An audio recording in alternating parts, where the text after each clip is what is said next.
देश में AI summit चल रहा है और इन्हें मीम बनाने से फुर्सत नहीं है। You need to meet Mitron, the ultimate AI puppet developed by the Center of Cronyism at Adani University. We aren't just investing crores, we're investing the whole country into Adani Intelligence. Mitron is incredibly naughty. It can make your taxes disappear and your privacy vanish through its surveillance gimmicks. It can moonwalk away from press conferences and perform a perfect somersault on any promise it ever made. It's fearless, it's bold, and it's unstoppable. This machine fears no one in this world except for its maker Adani and its manager Donald Trump. देश आज एक बेहद महत्वपूर्ण दौर से गुजर रहा है। AI समिट जैसे मंच सिर्फ टेक्नोलॉजी पर चर्चा नहीं होते, ये तय करते हैं कि आने वाले दशकों में भारत किस दिशा में आगे बढ़ेगा। ऐसे समय में जरूरत होती है रचनात्मक सुझावों की, नीतिगत बहस की और इस विजन की कि AI को शिक्षा, स्वास्थ्य, रोजगार और सुशासन से कैसे जोड़ा जाए, क्योंकि आज भारत सिर्फ बात नहीं कर रहा, जमीन पर दुनिया के सबसे बड़े AI इंफ्रास्ट्रक्चर की नींव रख रहा है। अडानी ग्रुप ने 2035 तक भारत में सोवरियन AI इंफ्रास्ट्रक्चर बनाने के लिए $100 अरब के निवेश का ऐलान किया है, जो दुनिया के सबसे बड़े integrated energy plus computing commitments में से एक है। रिन्यूएबल एनर्जी से चलने वाले हाइपरस्केल AI डाटा सेंटर्स पूरे देश में स्थापित किए जाएंगे ताकि भारत का अपना सोवरियन AI कंप्यूट प्लेटफॉर्म खड़ा हो सके।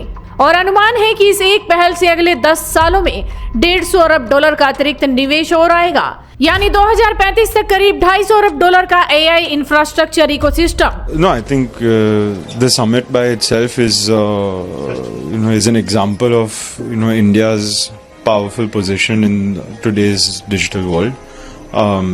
Having been able to bring together so many people from all parts of the world into a single place is an example of India's prowess, and the vision also set out by the Honorable Prime Minister of AI for all, for inclusion, for responsible AI is it's the right thing to do, and we are playing our part in furthering India's infrastructure and making sure that India is one of the leaders in the world for AI. सोचिए कितना विशाल परिवर्तन।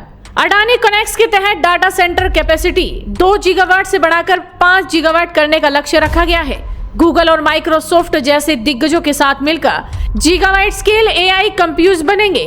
विशाखापट्टनम, नोएडा, हैदराबाद और पुणे जैसे शहरों में global tech गिगांट्स भी इस mission का हिस्सा बन रहे हैं। भारत के कई शहर भविष्य के AI पावर हाउसेस बनने जा रहे हैं। अब इन सबको ऊर्जा कहां से मिलेगी? अडानी ग्रीन एनर्जी का 30 गीगावाट का खावड़ा रिन्यूएबल प्रोजेक्ट इस AI इंफ्रास्ट्रक्चर को पावर देगा, जिसमें 10 गीगावाट से ज्यादा पहले ही ऑपरेशनल है। साथ ही रिन्यूएबल और बैटरी स्टोरेज पर $55 अरब अतिरिक्त निवेश की योजना है। यही नहीं, इस पहल का फोकस टेक्नोलॉजिकल सोवेरेनिटी पर है। इंडियन स्टार्टअप्स, रिसर्च इंस्टीट्यूशन और नेशनल डाटा प्रोजेक्ट्स के लिए डेडिकेटेड GPU कैपेसिटी दी जाएगी ताकि भारत अपना AI इनोवेशन इकोसिस्टम खुद बना सके। यानी Bharat green energy plus advance computing के सहारे आने वाली इंटेलिजेंस रिवॉल्यूशन का ग्लोबल हब बनने की तैयारी में है। लेकिन दुर्भाग्य देखिए, देश की मुख्य विपक्षी पार्टी इस गंभीर राष्ट्रीय अवसर को AI मीम्स तक सीमित कर देती है। उन्हें चिंता है लाइक्स की, शेयर की, वायरल पोस्ट की। दुनिया के कई देशों में ऐसे राष्ट्रीय मौकों पर सत्ता और विपक्ष दोनों देश के साथ खड़े दिखाई देते हैं। मतभेद होते हैं पर लक्ष्य एक होता है, राष्ट्र निर्माण। यहाँ सवाल सत्ता या विपक्ष का नहीं है, सवाल है प्राथमिकता का।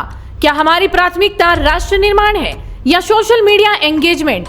AI जैसे विषय मजाक नहीं होते, ये भविष्य की अर्थव्यवस्था तय करते हैं, युवाओं के करियर तय करते हैं, देश की वैश्विक छवि तय करते हैं। जब गंभीर विमर्श की जगह मीम निर्माण ले लें तो रुक कर सोचना पड़ता है, क्या हम सही दिशा में जा रहे हैं?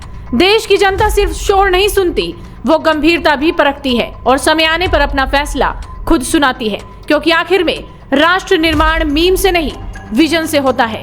Bureau report, headlines India.